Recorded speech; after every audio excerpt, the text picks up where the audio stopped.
Chapter 146, Creeping Hunger. What's so special about Killingo's magical item? Audrey asked slightly confidently. She considered it carefully and suddenly realized that she had a decent ability to locate people in Backland. Firstly, her father was one of the most wealthy, connected, and reputable nobles, while she was quite popular amongst the younger generation too. Hence, in the upper middle class of the society, she had quite a few resources to take advantage of. Secondly, the two Beyonders that she knew had their own circles as well.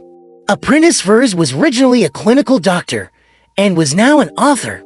She knew quite a number of people in the literary world and publishing industry, as well as among the middle-class doctors.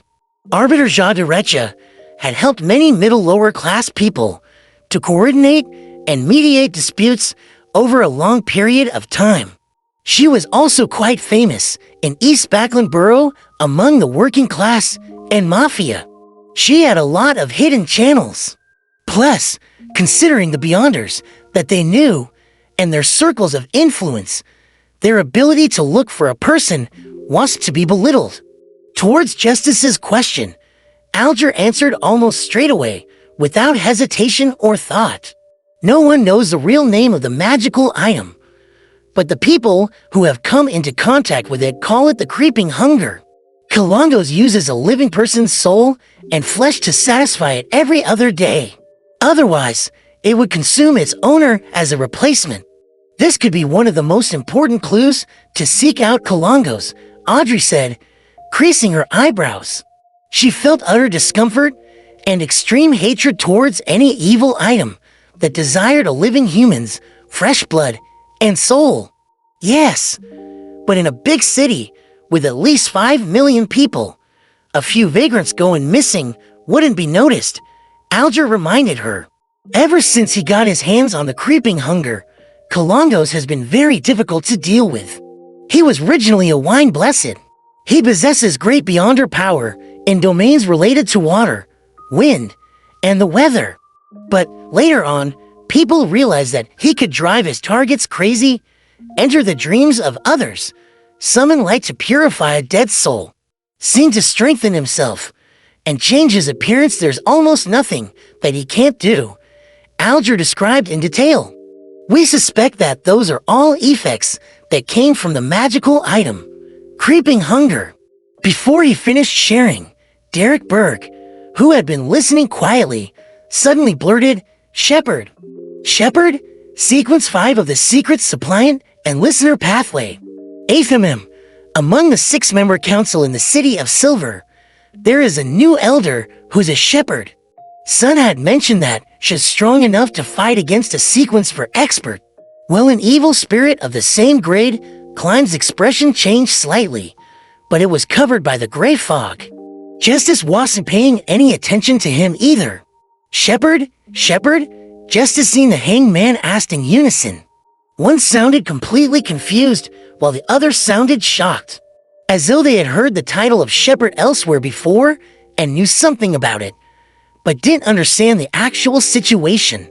Seeing that everyone was staring at him, Derek suddenly panicked a little.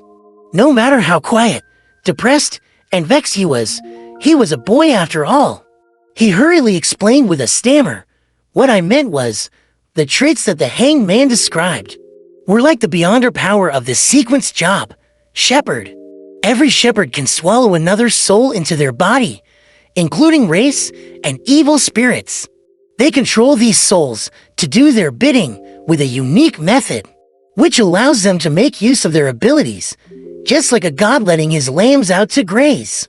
Hence, no one knows how many powers a shepherd has. That depends on how many beyonder souls they have swallowed, and that makes them very scary. They're almost like a high-sequence beyonder.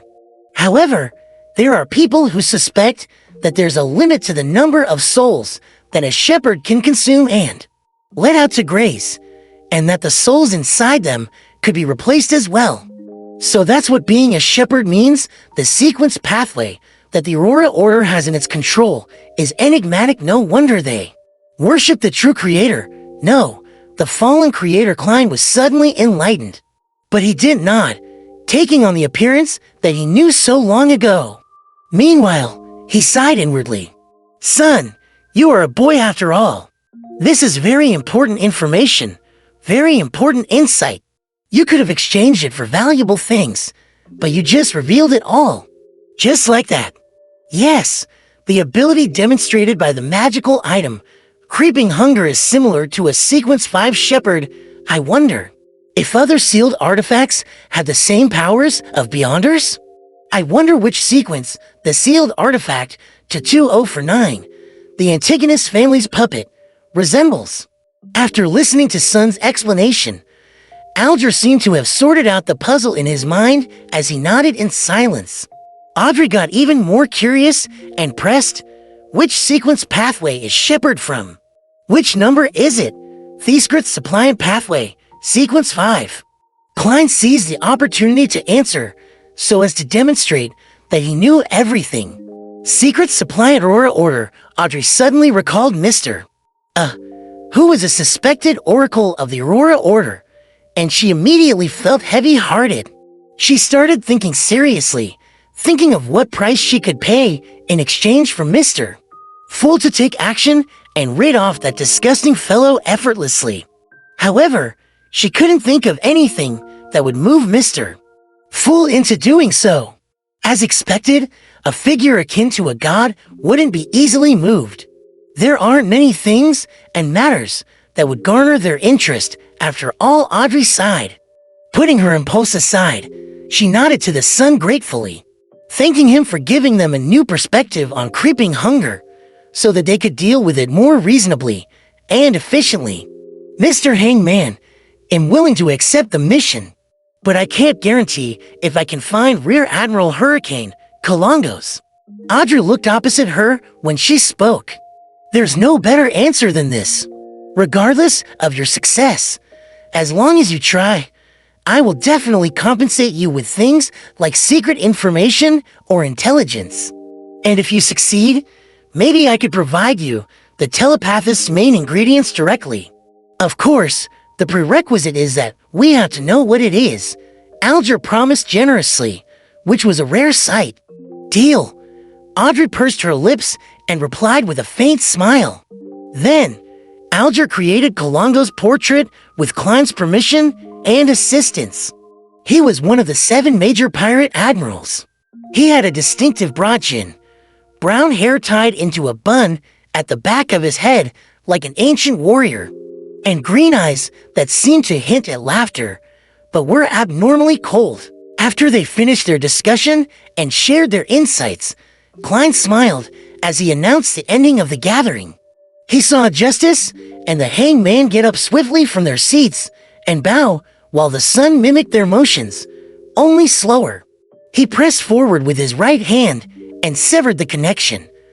But he didn't leave immediately. In the Berg household in the City of Silver, Derek looked at his familiar surroundings and glanced outside at the dark sky that had flashes of lightning. He was momentarily thrown into a trance, but he soon jolted to his senses. He searched for goatskin and a quill before writing down the Bard formula he memorized. He looked at it several times and was finally certain that there was nothing wrong with it. Derek wasn't worried that possessing the Bard formula and becoming a different Beyonder would gain the suspicion of the upper echelons of the City of Silver.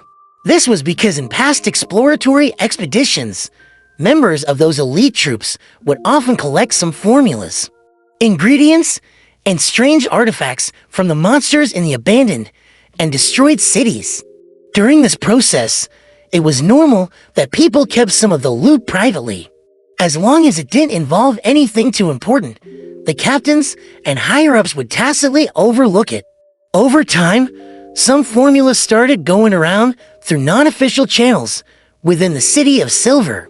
Some became the foundation of strong families from generation to generation. The things of the dark surrounding the City of Silver were relatively fixed. Some ingredients could be obtained easily, while some could only be encountered if one went far into the cursed land. Putting aside the goatskin, Derek recalled the mysterious fool's instructions. Hence, In his simple bedroom, he lowered his head and simply prayed. The fool that doesn't belong to this era. The mysterious ruler above the gray fog. The king of yellow and black who wields good luck. Jotun was a very ancient language. It came equipped with the mystical properties demanded by rituals, prayers, and spell casting. Therefore, Derek didn't need to change the incantations into ancient Hermes. The fool that doesn't belong to this era. Klein, who was seated at the seat of honor at the long bronze table, suddenly heard prayers reverberating in his ears. He then saw the crimson star that corresponded to sun blinking. He didn't try to touch it, but planned to reply to him 10 minutes before the next gathering so that the city of Silver Youth would make preparations to be alone.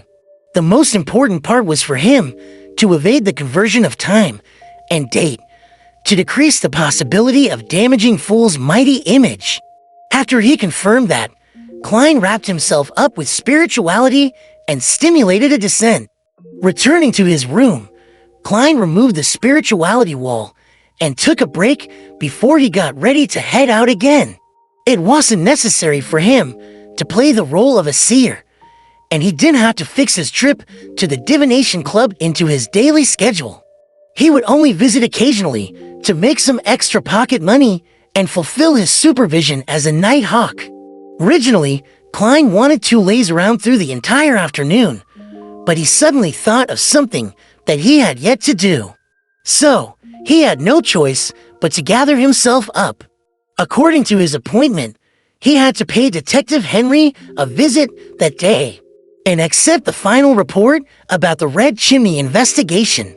Sigh, I've heard that the big timers are all quite busy. I still have to spare some time to go to the Tingen Family Servant Assistance Association with Benson and Melissa to look for a good maidservant. Klein unwillingly changed his shirt, put on his black tuxedo, and held his silk top hat and silver inlaid cane before walking out the door like a gentleman. At Bessick Street, under Henry's private detective company, Klein put on a mask and lowered his hat as he went across the street quickly and entered the stairway.